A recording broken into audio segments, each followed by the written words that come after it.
for accepting this interview. Oh, you're very welcome. Great. Glad to have another time with you.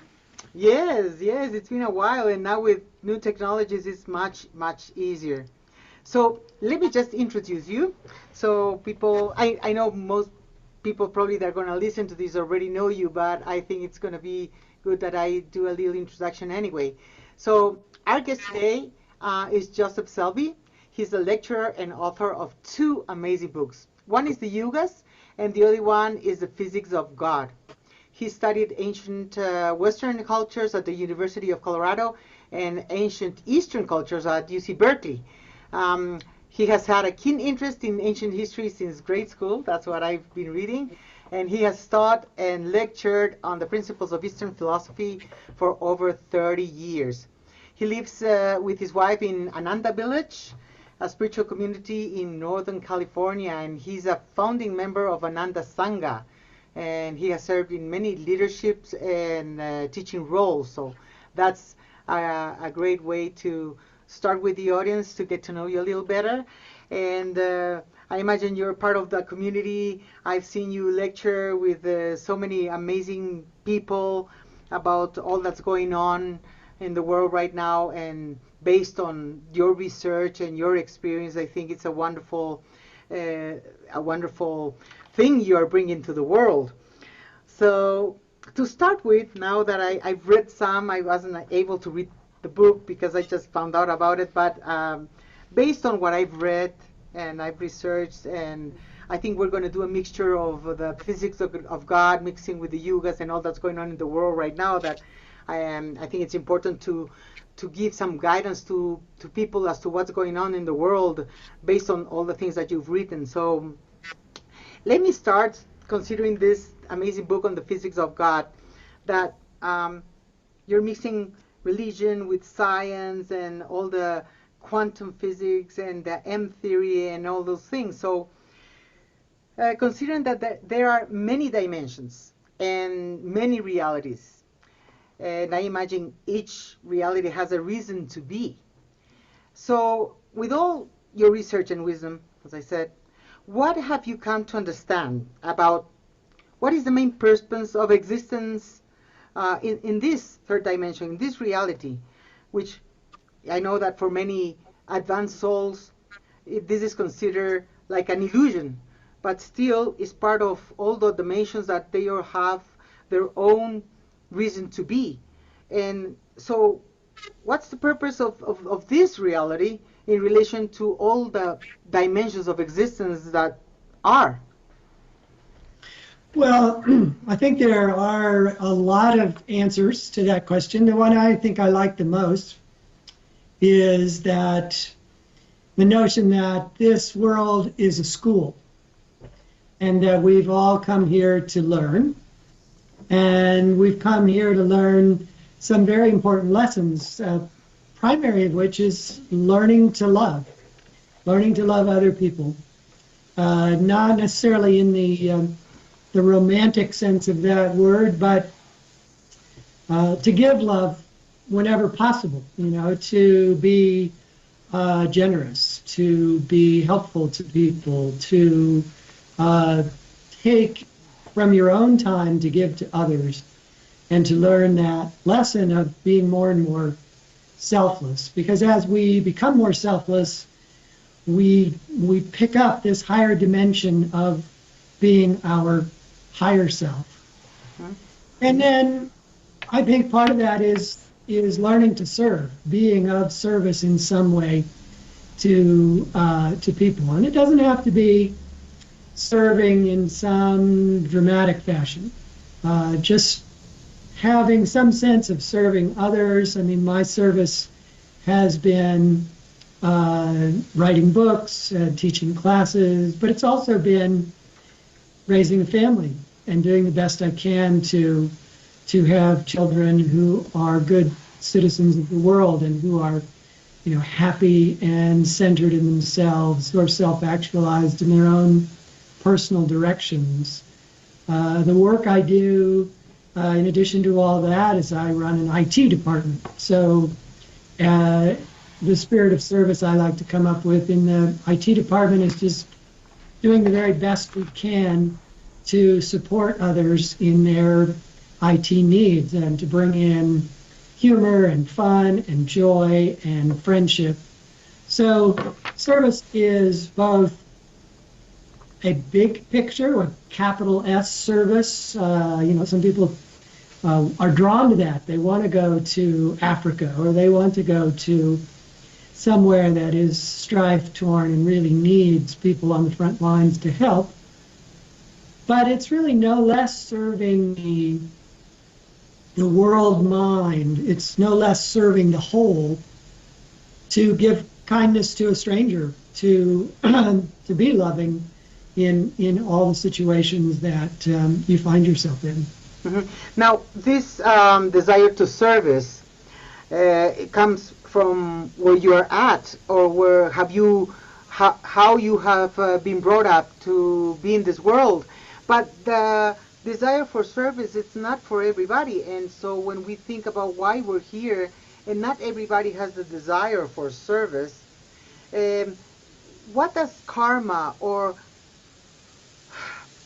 are there levels of awareness or levels of intelligence? Because being in ascendant Dwapara Yuga, a lot of people are still in the collective unconscious pretty dormant into this desire for service and to come and learn about love. I mean, many people are here just to survive. So how do you picture this idea of coming to this school in this world to learn about love when there are so many people that are just making it to survive? Well, it's a good question, and I think I maybe skipped a part of that explanation, is that not everyone is in the same grade. Mm-hmm.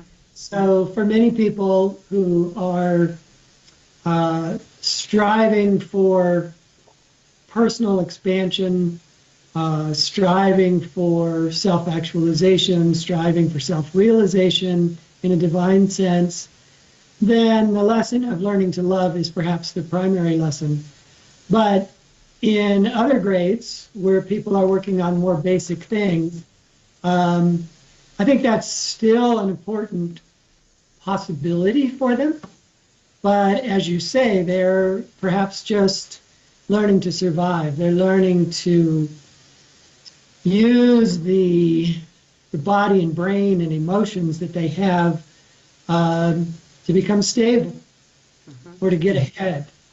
Or perhaps they're caught up in just the sensory pleasures of the world, and that is what they're experiencing. Now, I think what they eventually learn, if they stay in that lesson long enough, is that all those sensory pleasures will eventually end up being nothing, that they aren't ultimately going to produce the happiness that they're really looking for. But then not only are we all on different levels, we all have many, many different teachers that we are dealing with. And I don't mean that personally, I just mean the teacher could be selfishness, or the teacher could be pride, or the teacher could be anger. And so we need to learn those lessons. Mm-hmm.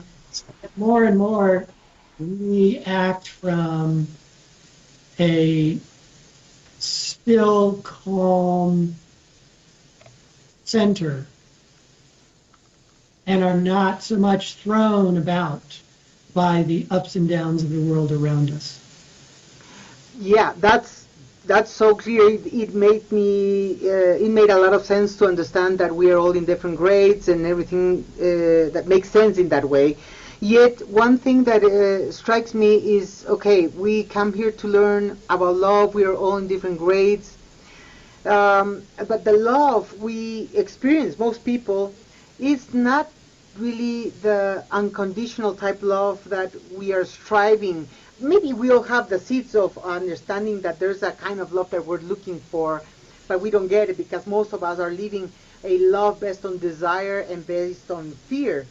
The love that you mentioned, which doesn't have to be romantic or so, which could be the actual unconditional love, does it, is that where we should strive to experience the highest possible understanding of the energy of love in this world so that we can maybe continue in other dimensions to experience maybe different awareness of that energy of love? I think that's a good way to put it. I think I would just add that it's not so much that we want to experience love, although we do, but in order to get to where we are experiencing that unconditional love coming from God, coming from the universe, we first need to learn how to give it and become channels for it. And in becoming channels for it, then we experience it, potentially all the time. That's, I think, what you could define a saint or a sage as, is somebody who has gotten to the point in their own personal evolution where they feel that divine love continuously, or they feel divine peace or divine joy, or divine energy or divine light, that all these aspects of God are really all part of the same deeper divine reality. But we get there by our own personal efforts to live by giving, by sharing that manifestation of the divine that we might most easily feel. There are people who feel divine energy and they love getting out and serving. There are people who are much quieter and who are not so extroverted, who serve by spending time with one person for hours and just giving them their full attention, their full compassion, their full care. So it's really a very varied process, and each of us as individuals has our own path of awakening. So you're expressing that this love has to sort of go from us outside to be of service of others, to share it in the world. But given the reality of the collective unconscious, where we live in a very dysfunctional world that we can see through what's happening in this world, though there's so much good, also there's so much confusion and so much pain and so much suffering. Wouldn't this love have to start to learn to love ourselves so we can discover that love in ourselves and then bring it out to the world? Yeah, I think our own personal journey is not simple. Ultimately, I think when you finish your journey, you sort of realize that, it all was really simple. I was the one who made it complex. But nonetheless, what we experience now is that complexity, which is, as you point out, it's very difficult to be truly loving to others if you have your own issues of lack of self-respect, even a very low impression of yourself, that you're much less likely to love others and be more caught up in your own issues. But that trying to love others can often pull you out of your own lack of self-esteem, your own issues, that it is purifying and helpful. Now, you may not be able to do it in big ways. I think a lot of times people are put off by a discussion like this because they think, well, I don't have time to just be loving everybody all the time. This is not for me because I don't naturally feel it. I don't naturally do it. I'm a busy man. I'm a busy woman. And I think that's just a misunderstanding of what it means to give love. You don't sort of wander out in the street and try to find somebody you can give love to. You know, it's actually, in a way, that's easier. You can go and do a kindness to a complete stranger. Harder to learn is to love those in your immediate world who may have issues with you, or you may have issues with them. And this is where those lessons, I think, are hardest learned, best learned, and most fruitfully learned. Love those in your own family. There was a wonderful story about a woman who came to Mother Teresa and said, you know, after a long conversation about all the problems she was having with her family, particularly her son, and she said, oh, I would love to, you know, come to India and help you serve. And she was, you know, sincere in that desire. And Mother Teresa said, oh, no, your service is right here. Your service is with your son. You have a son who's in pain, and you are in a position to change that. So our service isn't out there. Our service starts right here with those with whom we are in regular contact. Mm-hmm. So one thing that comes to my mind, considering that love seems to be the highest possible lesson to learn in this world, what does love have to do with the universe? I mean, if it's so important, what's the relationship of learning about love and the universe, God, or however anybody wants to put it? Well, I'm not speaking from direct personal experience here, but what I understand from the lives of saints and sages and mystics that I've read about is that ultimately you realize that the universe is love and that you are love. That learning to give it is the process of learning to let your deepest self come forth. And this can be also in learning to put out energy and realizing that the universe is energy, and putting out peace and realizing that the universe is peace. Now, the world we live in is not loving, it's not peaceful, it's not those things. But what the saints learn is in that transcendent realization of God, in that transcendent realization of the highest reality, you see that all along, behind all this drama of strife and hatred and wars and negative experiences, all along, the whole fabric of the cosmos is love, is joy, is peace. That seems to be natural for us, but we make a big effort to step out of it somehow. I don't know why. If it's the way to go around and learn, since we live in a world of duality here, I guess that it is in you know, I don't guess, I know that it is in the darkest night that we can see the most shining stars. So I imagine that on the base, you know, on the background of all this darkness, we are able to let our light go out for one reason or another. It seems that at least in this dimension, things work somehow by doing that reflection from the dark and the light. And so, you know, it's so interesting that you've mixed all the new theories of, you know, quantum physics and the string theory and all about this fractal universe and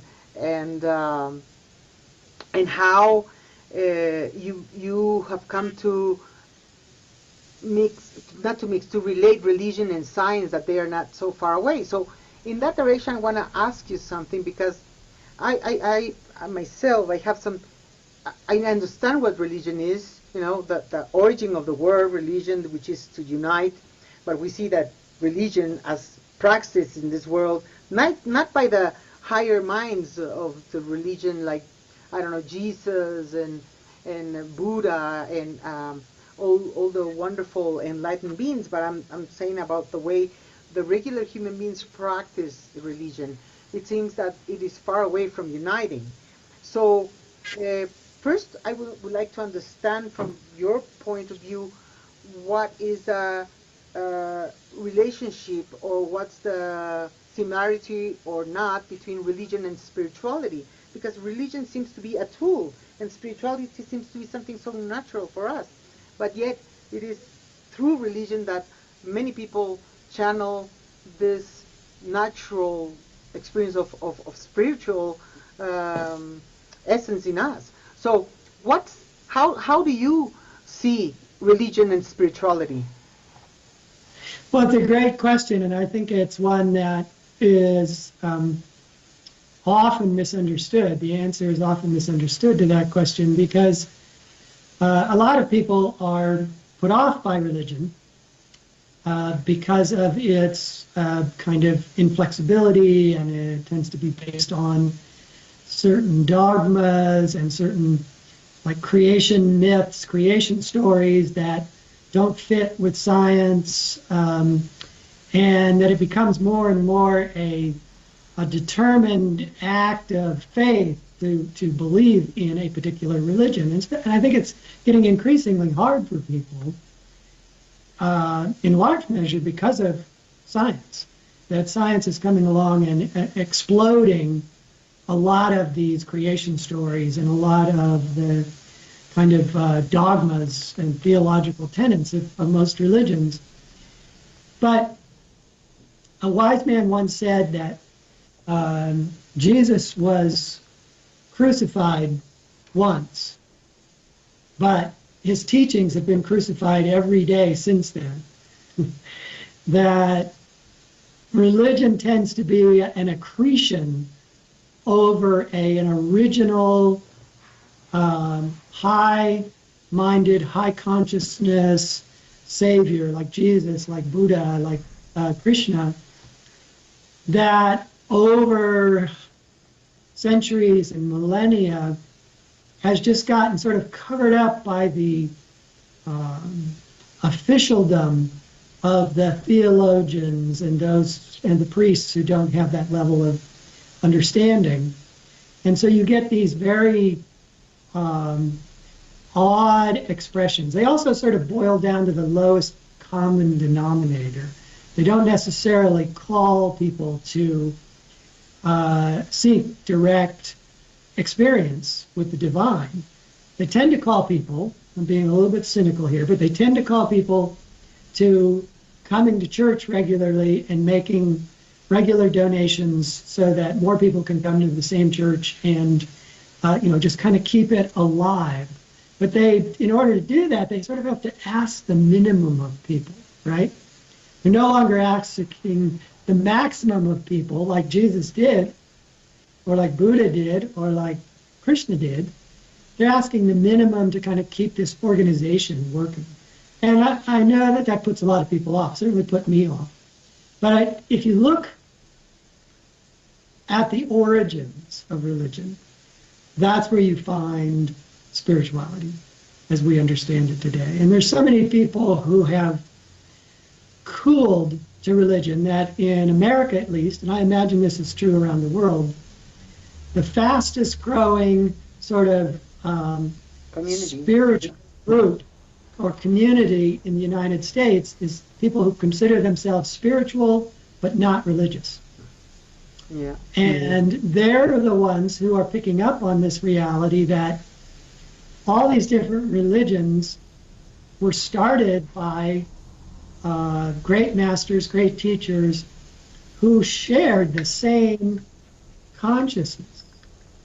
And they're not different from each other like the religious tenets and dogmas tend to make us think. They're really having the same consciousness. And they just came at a particular time to a particular culture and used a particular language that makes it seem different than the other master who came at a different time and age and spoke a different language. And so underneath it all is what I think of as the science of religion, which is that the most powerful way to experience our divinity, to experience our connection to the divine, is to learn to become still and inwardly absorbed. If you study the lives of saints and saviors, you'll find that they all spent a lot of time in meditation, a lot of time in deep prayer. And that in that stillness of meditation and deep prayer, they became inwardly absorbed. They withdrew their awareness from the world around them, from the material reality altogether, and connected to these deeper divine realities that exist, as you've been mentioning, on deeper and deeper planes of reality, and ultimately on no plane at all, on the ultimate consciousness, pure consciousness of God. And that science of religion, you'll find, was practiced by all the saviors, practiced by all the saints, and is really, should in a way be the language that we use in church to describe what the spiritual quest is all about. Learn to be still, learn to go in. And when you do that, you have these tremendously wonderful experiences. Even a little bit of stillness and quieting the mind is enormously relaxing. You know, meditation is often thought of as difficult, and in many ways it is, but it's difficult because our minds are going 100 miles an hour and our emotions are up and down. And it is those forces, if you will, our thoughts streaming and our emotions moving around, that make us unhappy and make it a challenge to get into that stillness and inner absorption. But you can do it. Just putting a big plug in here for meditation. It is the key, most central thing people can do to find spiritual upliftment.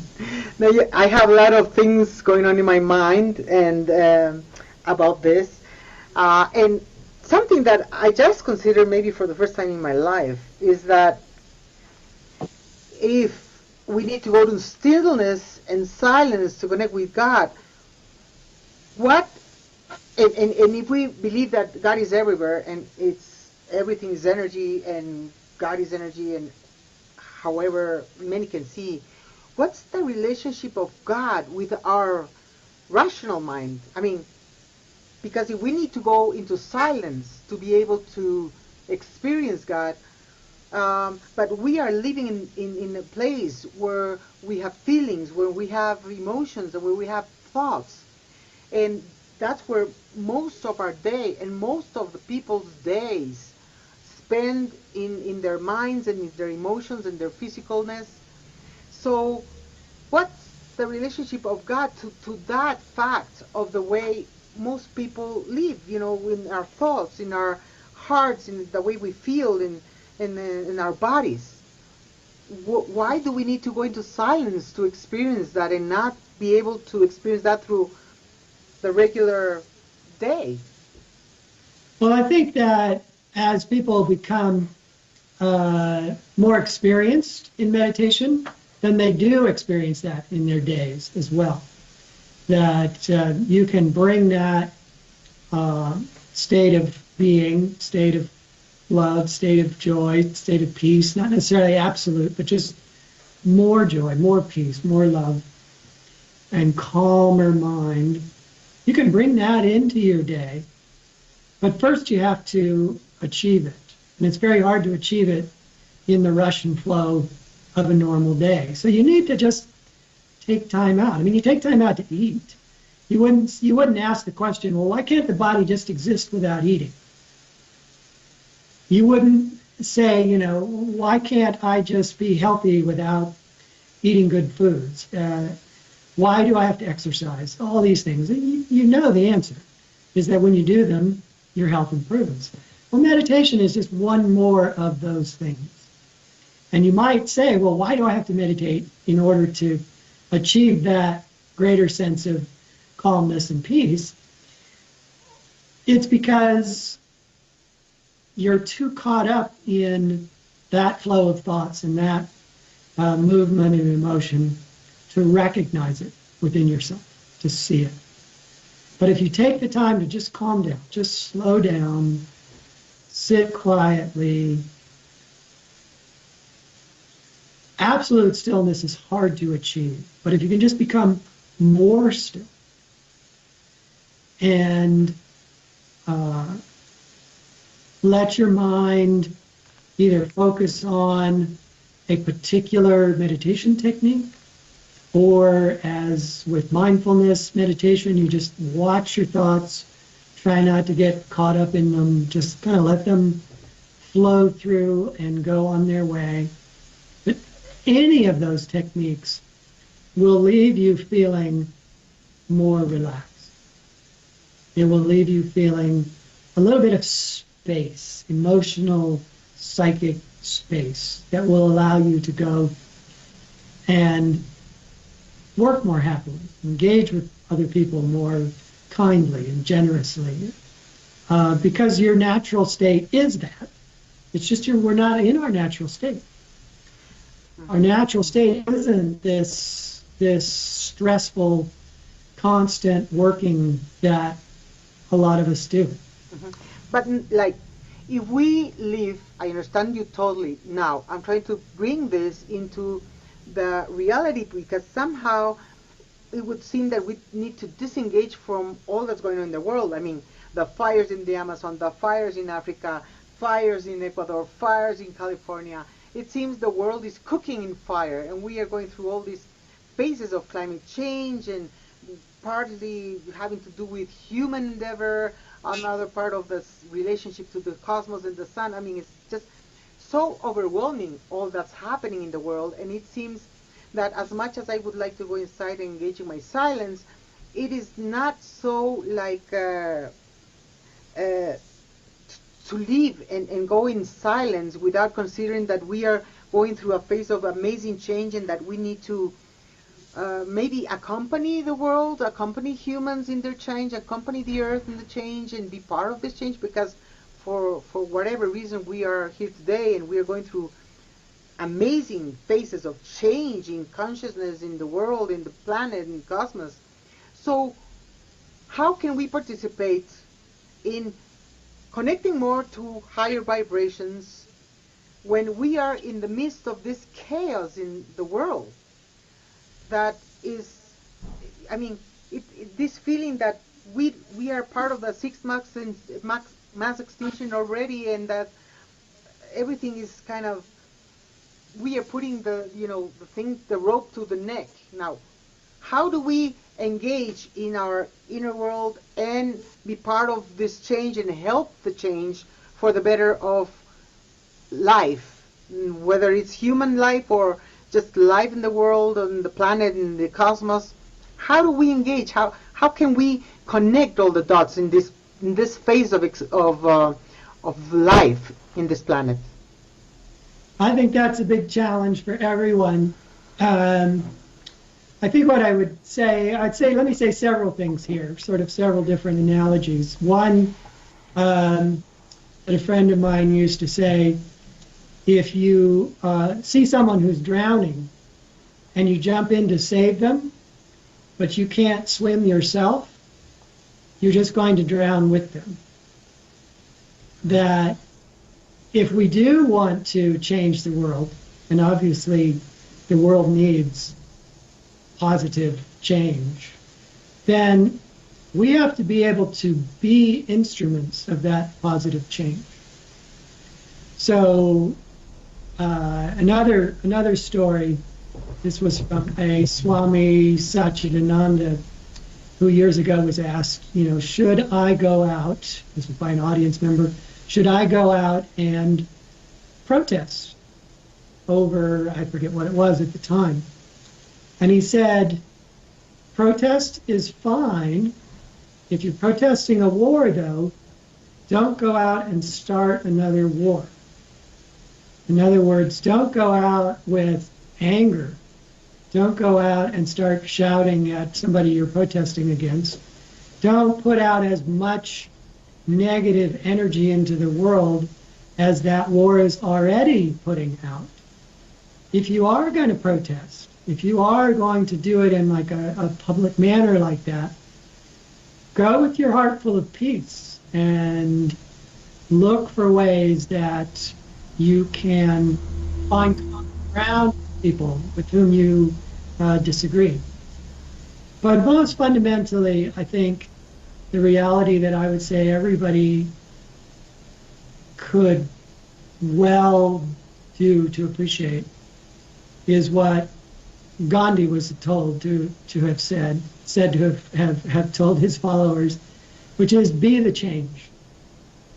If you want a peaceful, more friendly or pickable, if you want a better world, you have to be that person first.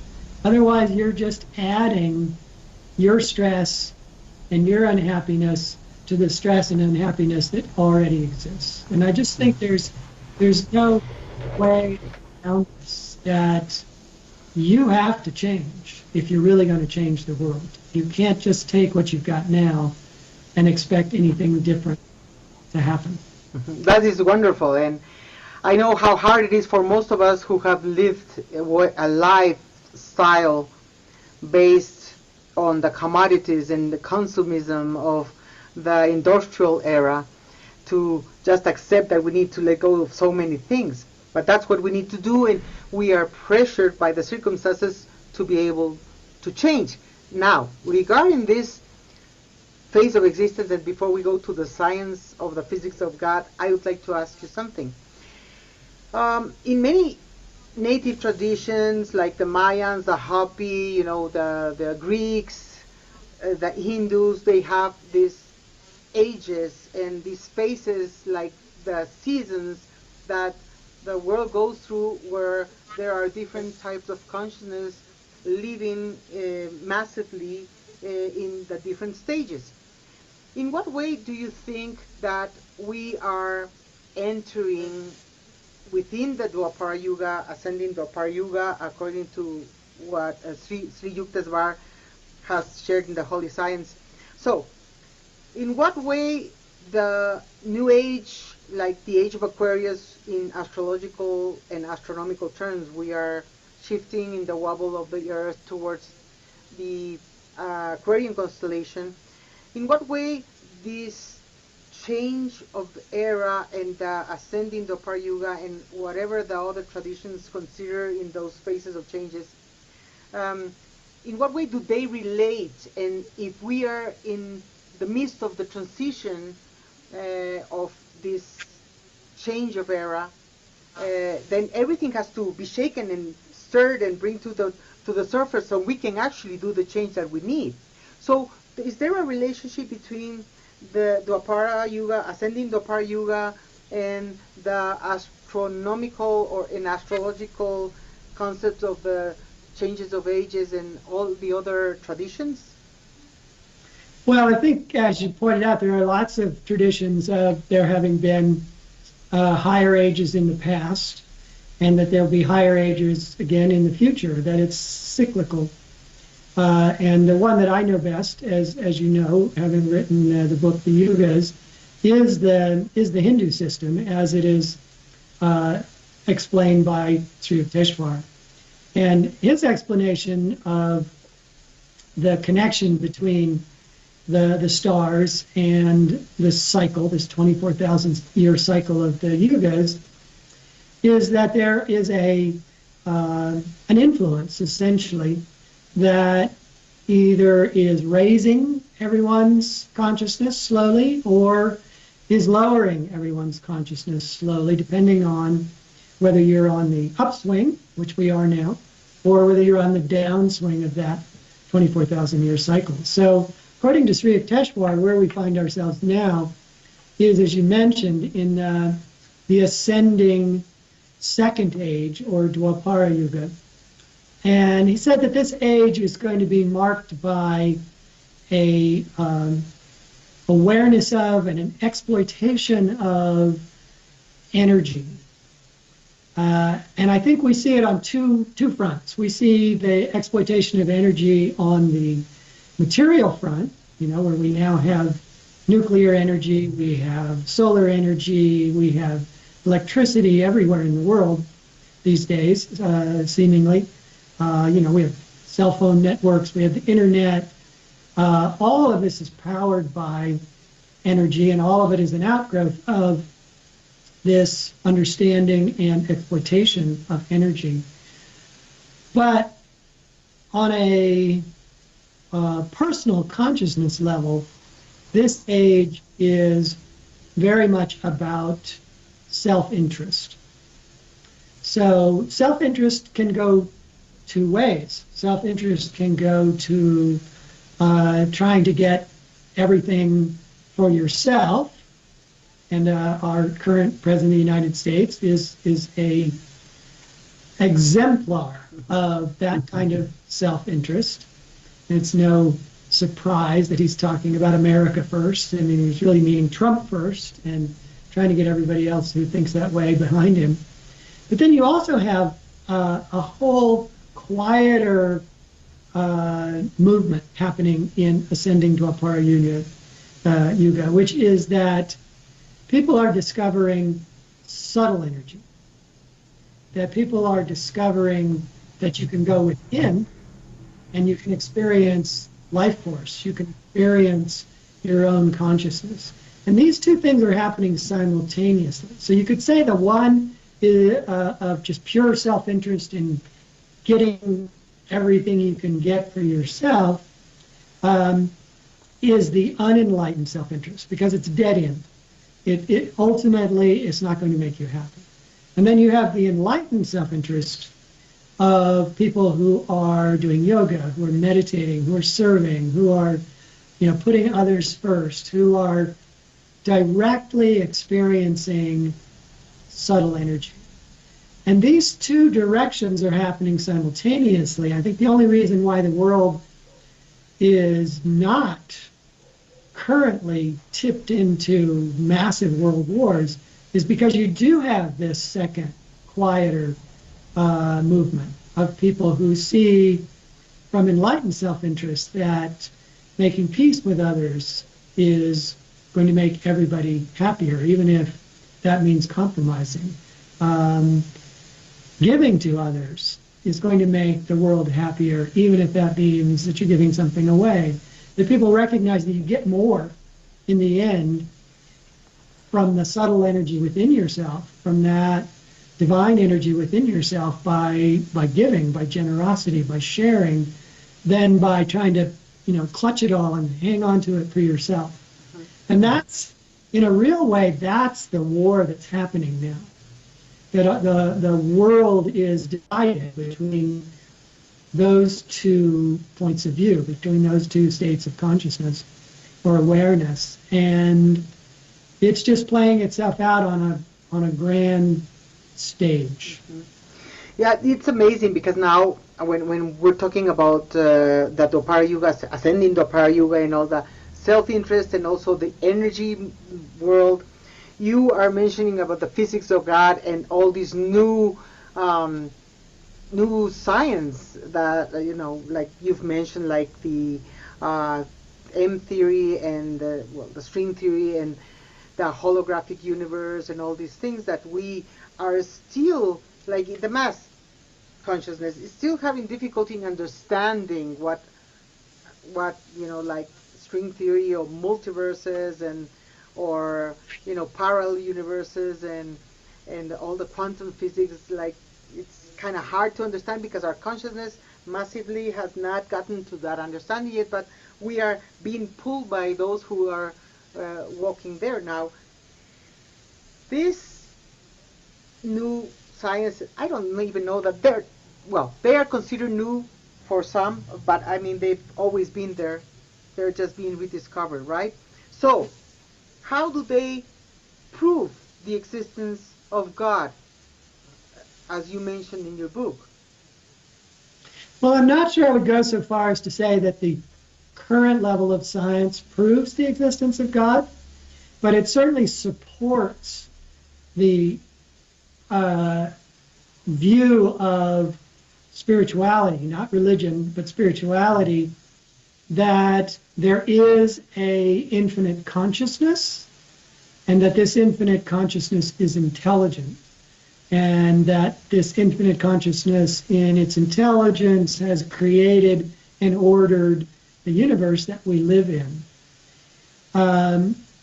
So you get a lot of support for that, but I think interesting, since we were talking about Dwapara Yuga being the age of energy, we're also seeing that science is making essentially deductions about other dimensions that are pure energy. This is really the basis of M theory. So M theory is a kind of string theory. It's probably the most established discipline within string theory is M theory. And it's from M theory that we get the notion of the holographic universe. But less known to people, less mentioned really, than the holographic universe is the notion of what they call the bulk. Now, I personally think bulk is the worst word ever developed to describe what they're describing. And what they're describing is a vast realm that is two-dimensional, that is pure energy. And that it is so vast that this allows for the possibility of the multiverse. Now, we think of our universe, and in fact it is, but we think of our universe as incredibly vast, right?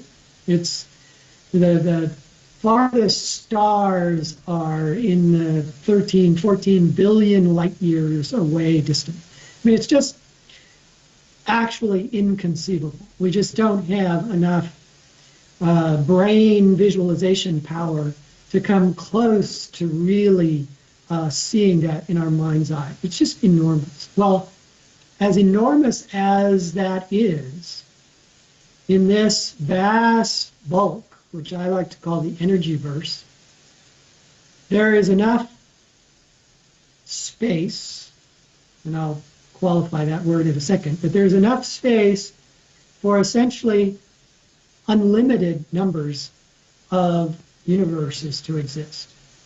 It's that much larger. It has that much more scope than our physical universe. And that energy verse, being two-dimensional, is actually spaceless. It has no dimension in the sense of the three dimensions of our physical world. It has two dimensions, but it doesn't have that third dimension which allows for matter to exist and allows for space to exist and creates what we know as distance. So it's very hard.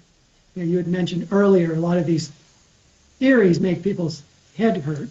This one in particular will make your head hurt because you have this vast realm that is both vast and has no space. It's vast and has no distance. It's vast and is pure energy. These all seem like contradictory statements, but that's the best way you can describe them because we don't really have words to use to describe two-dimensional space.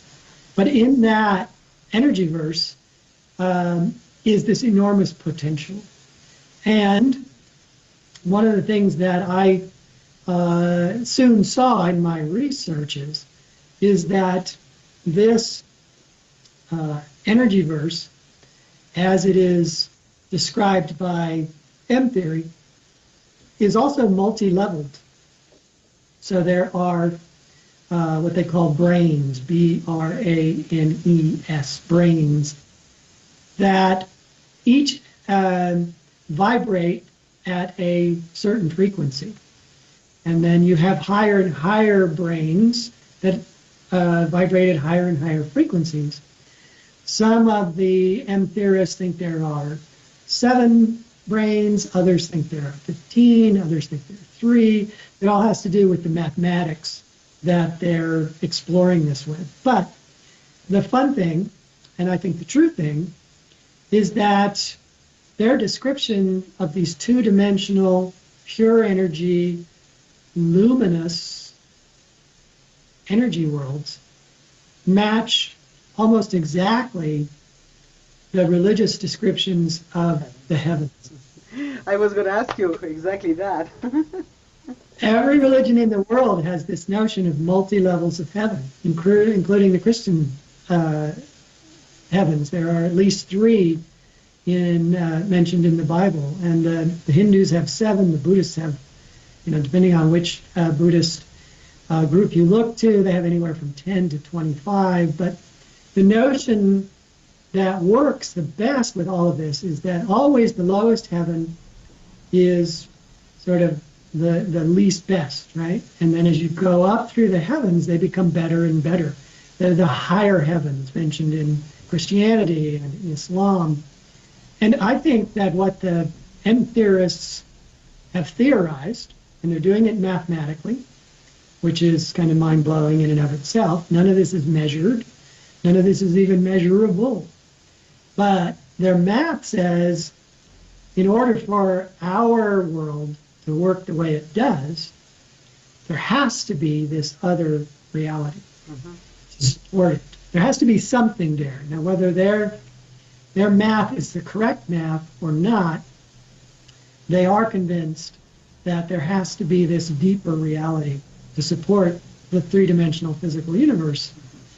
And the fact that it gets structured the way it does makes me believe very strongly that what they've deduced is the astral regions, the heavenly regions, that are said to be, within spiritual teachings, said to provide the template for the physical world. That what our physical world looks like has a counterpart in the astral regions, in the heavens, that is 2-dimensional still and perfect still, but it exists in order for our 3-dimensional universe to come into being. It needs a template. It needs the intelligent information in order for this universe to form as it does. And this exactly fits M theory's notion of the holographic universe. That there is a hologram, and then there's a holographic projection. So the hologram is the information. The hologram is the film, if you will.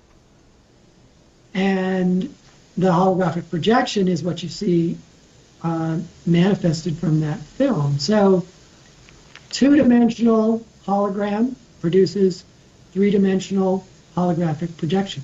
This happens in our world. This is, you go to Disneyland and you'll see ghosts in the haunted house that are 3-dimensional, and they're holographically projected ghosts. So this principle already works. They already know how it works. They know this relationship between the 2-dimensional film and the 3-dimensional projection. So the M theorists took that mathematics and applied it to M theory, and they realized that our physical universe not only could be, but must be a 3-dimensional holographic projection. Now, this brings me to the idea that that saying that says, as in earth as it is in heaven, or is it the other way around? Right, or above, so below. Yeah, it's you'll find it in most traditions. Now, it seems to me that is just one level of the possibilities, because it is somehow hard to believe that in heaven would be as it is here, where it's so chaotic, and especially when we think that heaven is this pleasurable, wonderful place, right? So it would seem that there's more than just that holographic reality in which this reality is related to that one. It seems that there would be something more. that has to be or has to go beyond duality, beyond the three-dimensional world. Or I remember when I watched Interstellar, and a part of me was always so emotionally connected to that. As a part of me knew that it was so true, whatever what they were showing, and but I could not make sense of why I felt that this idea of connecting in different timelines was so real and so possible. I felt it, so strongly, yet my rational mind would have the difficulty to explain it. It's just an intuitive feeling. So it seems that there's much more than what we can hold in our understanding according to whatever our brains have developed massively or individually. And so it brings me to think that enlightenment, as we have seen in Krishna, Buddha, Jesus, it is probably the highest level to attain in this world. But then, since there are so many other dimensions in the different traditions and the different concepts, spiritual concepts, it seems that, okay, that's the highest level we can reach here, which connects us to maybe all the other possibilities in the other dimensions. But then it's endless learning. I mean, I'm sure if that is intuitively more or less connected to whatever might be possible, then Buddha, Jesus, and Krishna are possibly also learning something new that can take them to higher levels than what we think here is the highest level possible that we can reach. So what do you think about that? Because it's just like so many possibilities. Well, I'll give you an answer that I really take almost in its entirety from Paramahansa Yogananda's autobiography of the yogi. There's a chapter in there where his spiritual teacher, Sri Yukteswar, has left his body almost a year ago, and then Yogananda has this vision conversation that apparently lasted for several hours with Sri Yukteswar. And Sri Yukteswar describes in great detail that relationship that you're asking about. Now, I find it compelling, and I think it fits everything else I know. But I just want to tell you, I'm basically telling you that. I'm giving you that answer. I'm not basing it on my own personal experience. But Sri Yukteswar said that in order to graduate from this school, we have to learn to transcend the physical body. That is to say, we have to be able to become perfectly still and completely inwardly absorbed, and then stay in that state so that even in our waking time, even in our active time, we remain in that transcendent state. And that is to graduate from this plane and then go on to being, as Sri Yukteswar describes it, a permanent resident of the heavens, rather than temporary resident who comes back, who reincarnates in order to continue the schooling. But there are those beings who not only graduate from this plane, but they graduate from all planes. And then they come back to the earth as special dispensations. And these are the saviors. Like these bodhisattvas? Are you talking about the bodhisattvas? Bodhisattva is defined in various ways. I know it best in terms of just the term avatar. Oh, like that. An avatar is someone who has, in fact, become completely reunited with God. And they have no karma, they have no delusion left of anything having to do with them being separate from the divine. And in that exalted state, they return to the earth and they usually come with big missions. They usually come with world-changing missions. But that there are thousands of people who are saintly, who are close to or in this lifetime have achieved that state of transcending the body, that ability to be identified with God while living, while being active. And then they graduate and go on. Now, some of them may return to help, or they may help others in the astral regions, or they may continue learning in their astral regions. But I've always found this very satisfying explanation for why there needs to be all these multiple levels of heaven and what happens in those multiple levels of heaven. And Sri Yugaswami describes it an amazing level of detail. I highly recommend it to anybody who would like to take the time to read it. You mean the Holy Science or the biography of a yogi? Autobiography of a yogi. Yeah, it's just a chapter. It's called The Resurrection of Sri Yukteswar. The name of the chapter. Yes.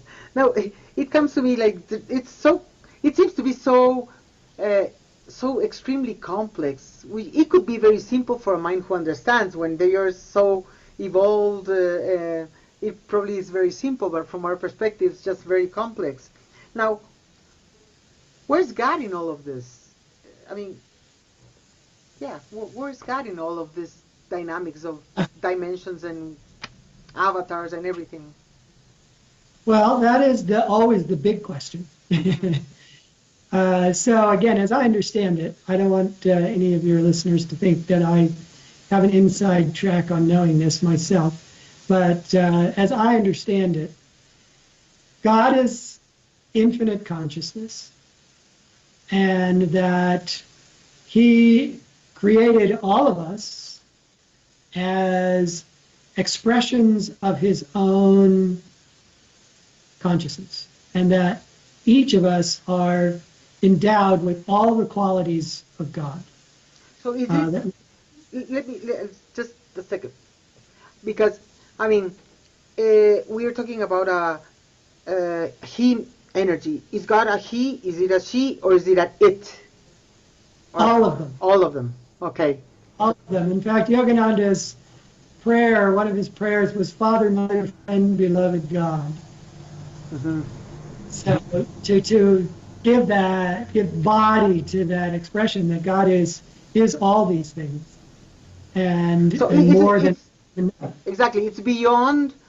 It's beyond our limited comprehension while we are in this state of awareness, I guess. Or maybe a better way to say it is that we can only comprehend it limitedly now. Mm-hmm. It's not beyond all of our comprehension, but we just can't comprehend it all yet. And that is what our unfoldment is. That's what our learning is to comprehend it more and more and more completely. Mm-hmm. So God creates us as individual reflections of the whole, and then creates a cosmos in which we are free to go in and experience. That the physical world, the astral worlds, higher causal worlds that are described by Sri Yukteswar are full of souls like us who have made it through levels of school to the point where they can experience these higher and higher levels of reality, and that we're all coming back, that there is no, there can be no, as is sadly often a dogma of the Christian churches and the Catholic Church, there can be no permanent hell. You cannot be sent to hell forever. You may live in a hellish life that you create for yourself, but it's temporary. That eventually every being will return to total awareness, full self-realization of that oneness with God. Now, is this... And that... Go ahead. Well, this is so... I was just going to say, and God, what is said is that God created us so He could enjoy Himself through many. Okay. That He could, in a sense, He could create a family in which He could uh, give and exchange and feel that love of all of his children. Okay. And now, one question that has arisen um, in the process of us, where we are at, we have been conditioned to believe that we are something based on the societal structures, the family structures, the societal structures have made us um, believe that we are something that is a conditioned being that responds to this world according to whatever times we are living. And we believe that we are what we think we are, but we are more than that. We are this energy self, this spiritual self that, because of our upbringing, and I'm talking about most of humanity nowadays, we have been separated from the relationship with our true essence. So, what do you think, besides the practice of meditation, or if through the practice of meditation, will we sometime be able to become one, or integrate our higher self or our soul with our lower self, with our ego self, and let maybe the higher vibrations govern our manifestation in this world? But I guess that for that we need to let go of all the conditioning, because I'm very clear that we are not what we were conditioned to be. And so, what do you say about this relationship of coming together with our higher self to manifest that higher vibration in this world as it is now? Well, first let me say, I really always want to communicate to people, assure people that getting serious about meditating and wanting to experience more of your higher self does not require any loss. You're not giving anything up. It may be, in hindsight, after you've meditated for a while and started to feel this joy and this love and this natural peace, it might be in hindsight that you look back and you say, oh, I really stopped watching those really violent movies that I used to watch. Or you look back and you say, I used to eat a lot more sweets and sugary stuff. But when you look back, not with longing, you look back with the realization that they just fell away. They just dropped away. That there wasn't this big effort of self-denial that you had to go through in order to have this higher experience. You just go for the higher experience and let your life order itself. It will order itself based on your new preferences, and they will be preferences. They won't be agonizing decisions of giving things up. So really, the way I like to describe this process is not one of letting go, but of reaching up, of becoming more. And you're just becoming more inwardly, but whether you're talking about something outward, whether it's your possessions or your ambitions or anything, the key thing is what you feel about them, right? You don't do anything if you don't feel good about it. Mm-hmm. You don't do anything if you don't feel positive about it. And if it's something that lies outside yourself, you can still have positive feelings about it. So really what we're talking about is changing how you feel. And for most people, if they have their feelings invested in the things around them, their car, their job, their friends, their family, their vacation, their house, if you have your happiness invested in those things, what's going to happen is your happiness is going to go up and down. Mm-hmm. Because nothing remains permanent. Or those things don't have the power to make you happy after a while. The novelty wears off, if you will.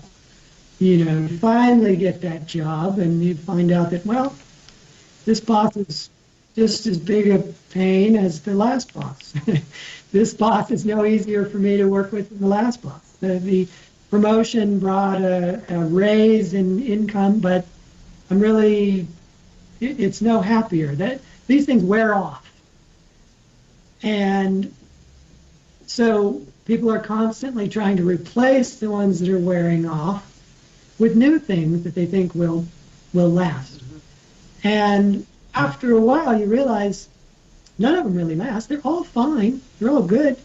You got to have, the basics. You got to have the house. You got to have what you need to function in the world. I'm not suggesting that they're useless, but just that you don't need to rely on them for your happiness. And what you find when you go within is that the experiences you have in meditation that are really positive and uplifting, the novelty doesn't wear off. They remain experiences that you can return to that feel wonderful. So all I would say to people is, if you want to feel more wonderful, if you want to feel better, take some time to meditate. And the wonderfulness of that meditation, of that new feeling, will just draw you along. It'll just draw you along. It's not that you have to be superhuman, or you have to have vast willpower, or you have to give everything up. Just make an effort to meditate, to be still, and have these experiences. And you'll just get happier, happier, and happier. That's true. Thank you. I got just one more last question for you, if you will. And with all that we are living in I don't know how, when I was in the States not long ago, and when I was there, it's like somehow it's not connected to the world, well, how we live there. It's like how when you're there and people, I talk to people there, and it's like people are not so aware of everything that's happening in the world. I don't know why, but that's kind of like the energy. Whereas when I'm here in Ecuador, being in the middle of the world, it seems that every energy just flows through here. It's amazing. But regarding what's happening with the energy that's flowing in the worldwide right now, and what tendency do you see that we are headed towards in our near future with everything that, this energy that is really impulsing us to change and to move along and create changes, and yet there's extinctions, there's changes in the world, and so many in the natural world, so many disasters that I don't know how you see the future. Where are we headed? Do you have any insights about that? Well, I don't know exactly how pleasant the journey is going to be, but the Yugas tell us that we're on an upward swing, that things are going to improve. Now, it doesn't mean that a lot of things might get broken along the way. Growth does require change, and so we are going through some changes. They don't always look obviously positive, and in the, depending on where you're sitting, they can be terrible, or they can be positive. So everybody is going to have a different experience of this unfolding of new energy and new paradigms of thinking. But I guess the best thing that I could say to people is you got to stay centered in yourself, or you can drive yourself crazy. There are so many things that need fixing, but you can't fix them all. It's just impossible. And if you really do want to be active, if it's not enough to be the change, if it's not enough to meditate and feel better and really feel responsible to do something, pick something you can do. Pick one thing that would allow you to, in your own mind and by your own measure, make a difference in the world. In the grand scheme of things, it might look like a drop in the ocean, but do it if you feel drawn to it. Because in doing it, it's going to change you, it is going to change the world, and you will feel, you'll feel yourself aligning with this subtle energy that we talked about earlier. That is the real story of Dwapara Yuga in the long run. You'll be on the side of subtle energy. You'll be on the side of bringing a higher consciousness into the world.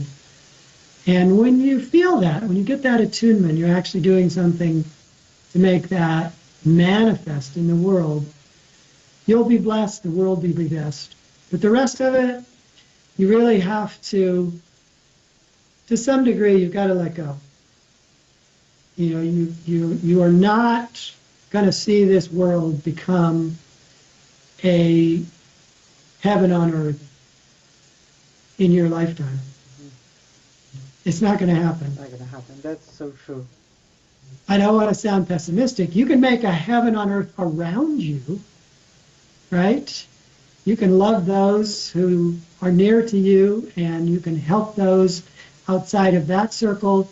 You can do what you can do to make it a heaven on earth. But I don't think at this time, with this much tension and so many cross purposes in the world and so much self-interest, that we're going to see that in our lives. Mm-hmm. Doesn't mean we can't feel what we want to feel in our lives, but I don't think we're going to see it manifested in the world around us. That's true. But I want to thank you so much, Joseph, for the time you've given us and all the wisdom that you've shared, and I congratulate you for such an amazing work that you've done with the books and all that you do in general to help those, to serve others. And I am thankful that to be somewhere on the path there, to cross paths with you. And so I hope one day maybe I can go to one of the conferences, the things that you do whenever. And it would be good to see you. Yeah, it'll be wonderful. But thank you again for your time, and I hope I cross paths with you at least one more time in this lifetime. So. It would be my pleasure. And I just wanted to let your listeners know, since I imagine many of them are Spanish speakers, that the Physics of God is out in Spanish. Yes. So, yes. I will put that. I will put that on the references. I have the title, which is La Física de Dios, and the Yugas you don't have in Spanish, do you? No, Yuga is not in Spanish. Okay. Are you planning on doing that in Spanish? My publisher would like to do it, but they just haven't gotten to it. Oh, okay. So it's on the mirror.